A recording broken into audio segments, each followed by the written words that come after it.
পাকিস্তানি দেখলেই গাছে ফাঁসিতে ঝুলিয়ে দেওয়ার ফতোয়া দিলেন অভিজিৎ।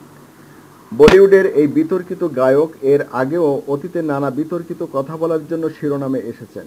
এবার তিনি মুখ খুললেন চরবৃত্তির অভিযোগে পাকিস্তানে মৃত্যুদণ্ড পাওয়া কুলভূষণ যাদবকে নিয়ে। অভিজিৎ টুইটারে লিখেছেন, ভারতে পাকিস্তানি দেখলে তাকে গাছে ঝুলিয়ে দাও। বলিউডের ৩ খান এই বিষয় নিয়ে চুপ কেন? খানেরা এখন করণ জোহর বা বিক্রম ভাটের বাড়িতে বসে রয়েছেন।